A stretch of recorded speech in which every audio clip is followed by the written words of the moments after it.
चित्तौड़गढ़ में बीजेपी के होली मिलन समारोह में बीजेपी नेताओं ने खुलकर विपक्षी पार्टियों पर निशाना साधा। विधायक चंद्रभान सिंह आख्या ने कहा, कांग्रेस सरकार प्रदेश में किसानों के लोन से लेकर महिलाओं पर अत्याचार और झूठे वादे कर जनता को भ्रमित कर रही है।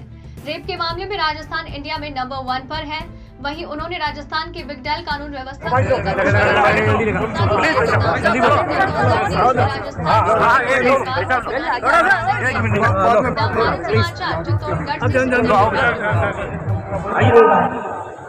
हमारे पूर्व वक्ता ने कहा कि आप कभी भी बीजेपी के किसी भी कार्यकर्ता को फोन करें, आपका काम जरूर होगा। कोरोना काल अपने आप में यह साबित करता है कि बीजेपी का हर कार्यकर्ता, हर विधायक, हर सांसद, हर मंडल अध्यक्ष अपने घर से बाहर था और लोगों की सेवा कर रहा था। वहीं राजस्थान में हमारे मुख्यमंत्री 2.5 साल तक बाहर नहीं निकले। लोगों के बीच में सेवा करना, उनके साथ बैठना, उनके सुख दुख को बांटना, ये परंपरा है बीजेपी। आप सब जनों ने जितने बहुमत से चित्तौड़गढ़ विधानसभा के विधायक को पिछली बार जिताया है, मुझे यकीन है कि उसके डबल बहुमत से इस बार जिताएंगे, तभी आवाज गूंजेगी राजसमंद विधानसभा में, राजस्थान विधानसभा में।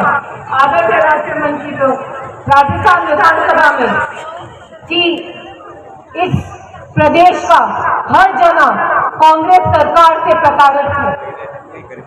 आप सबको एक चुनौती है सामने 2023 की, उस चुनौती में जीतना है। तो हाथ ऊपर करके, मुट्ठी बंद करके इस बात का मुझे एहसास कराएं कि जरूर से चित्तौड़गढ़ ही नहीं, पूरे राजस्थान में आप सब लगकर यहाँ की सरकार को दिखाएंगे कि किस तरीके से हम इनको बाहर करेंगे।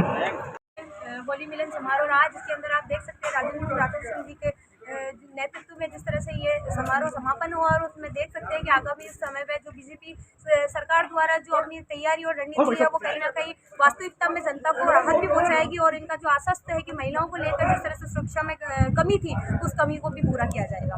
निश्चित तौर पर इस समय कांग्रेस सरकार ने अपना चौथा बजट राजस्थान की विधानसभा में रखा है।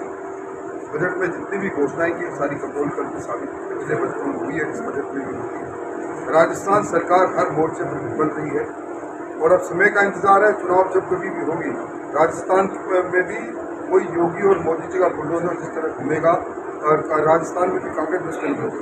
सर बिल्कुल आने वाले समय में जिस तरह से कांग्रेस सरकार की जो रणनीति महिलाओं को लेकर, जिस तरह से उन्होंने आने वाले समय में महिलाओं पे काफी शोषण देखने को मिले, तो उस पर आप क्या कहना चाहिए? इससे बड़ा दुर्भाग्य कुछ नहीं हो सकता कि लगातार 2 बार नेशनल क्राइम ब्यूरो की रिपोर्ट के अनुसार राजस्थान दुष्कर्म के अंदर पहली पायदान पर पहुंचा है, और राजस्थान के संसदीय कार्य मंत्री ये कहते हैं कि मर्दों का प्रदेश है, दुष्कर्म नहीं होगा। क्या होंगे? सरकार का ये रवैया बता रहा है कि हमारी अब ना बहनी सोचे। और किसानों को कर्जों की काफी जो 10 दिनों में बोला गया राहुल गांधी जी, क्योंकि वो कहीं ना कहीं विफल भी रहा, तो उस पर आने वाले समय में भी बीजेपी सरकार किस तरह से होंगे? अब किसानों की जमीनों की नीलामी प्रारंभ हो गई है। भारतीय जनता पार्टी की वैश्विक महामारी कोरोना की छाया हट चुकी है। हम इसको सड़क पर लेंगे और सरकार को मजबूत करेंगे, वरना उनका पर्दाफाश करेंगे, ताकि किसान इस सरकार से धोखाने पर मत, जिन्हें लाडला भी कहा जाता है, और ये हमारे चित्तौड़गढ़ के विधायक है, और उनसे बात करते हैं कि आगामी सत्र में इनका जो 2023 के चुनाव है, उनकी क्या तैयारी और किस तरह से बातचीत उनके मुद्दे लड़ रहे हैं। आपका 2023 में चुनावी तैयारी करने रही?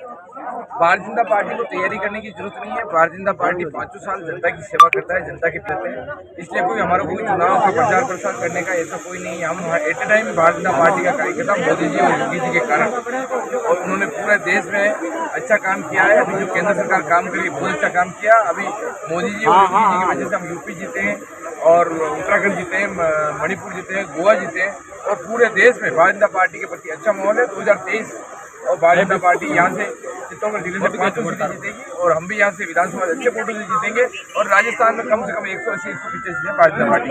केंद्र सरकार जिस तरह से राजस्थान सरकार सरकार महिलाओं पे शोषण और अत्याचार कर रही है, जिस तरह से क्राइम बढ़ रहे हैं, एकाएक कांग्रेस सरकार में जिस तरह से महिलाओं पे शोषण बढ़ा है और कई विधानसभा में भी इस तरह से की बयानबाजी हो रही है, उस पर आपका क्या कहना है और महिलाओं की सुरक्षा को लेकर आपकी क्या कहना है?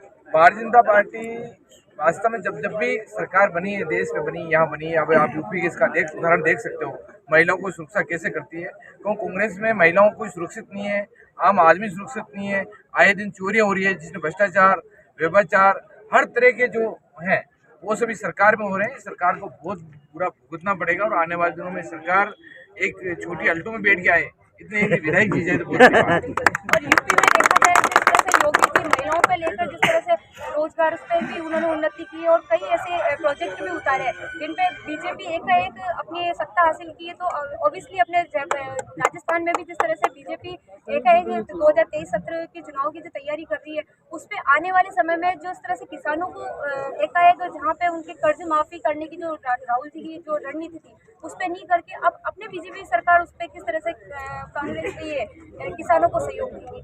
राहुल जी की, प्रियंका जी की नाम लेने से कोई ज़्यादा अच्छा भी नहीं है, क्योंकि प्रियंका जी ने जो यूपी में किया है वो आप लोगों के सामने है, राहुल जी की आप लोगों के सामने है। हम तो ये कह सकते हैं कि भारतीय जनता पार्टी में जो जिस प्रकार मोदी जी पूरे देश में काम कर रहे हैं और भारतीय जनता पार्टी की वसुंधरा जी की पहले जो सरकार थी, जो विकास और डेवलपमेंट हम लोगों ने किया है, जिस प्रकार मोदी जी ने यूपी में काम किया है, उसी प्रकार राजस्थान में हम आने वाले दिनों में यहाँ काम करेंगे। राजस्थान में भारतीय जनता पार्टी की सरकार बनेगी, एक तरफा सरकार बनेगी और जिस प्रकार यहाँ विकास और डेवलपमेंट जो बाकी है वो भारतीय जनता पार्टी के कार्यकाल में। मैं आपको एक चीज़ और कहती हूँ, विधायक की अगर बात करें तो जो हमारे पुराने विधायक हैं वो जिस तरह से महिलाओं के मान सम्मान में कई कमी रहती है और एक तरफ से उन्हीं की कांग्रेस सरकार की महिलाएं बोलती बेटियों में लड़ सकती है और दूसरी ओर उन्हीं के विधायक जिस तरह से बेटियों का अपमान करते हैं, उस पर आप अपने ही क्षेत्र की और अपने ही शहर की बेटियों की आप क्या कहें?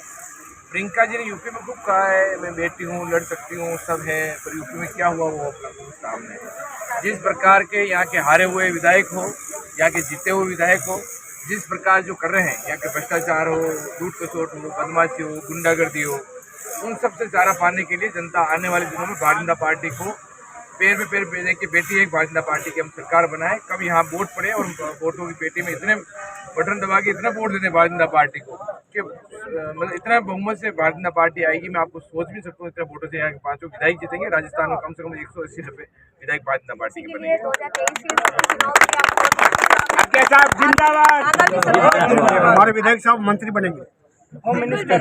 ये हमारे जनधन की लाडली जिस तरह से कहा जाता है और एकाएक यहाँ पे जो आप हुजूम जो उमड़ा है आज समारोह में, जिस तरह से हुजूम उमड़ा है वो एकाएक अपने आप में बयान करता है कि किस तरह से वोटों की गिनती से पहले इस तरह के परिणाम और रुझान देखने को मिल रहे हैं। ये तो वास्तविकता में इनका एक जमीन से जुड़े लोगों से टचमेंट रहा और हमेशा से जुड़ाव रहा, तो उसी को लेकर आगे इनको शुभकामनाएं रहेगी और आगे चलकर आप महिलाओं पे धन्यवाद।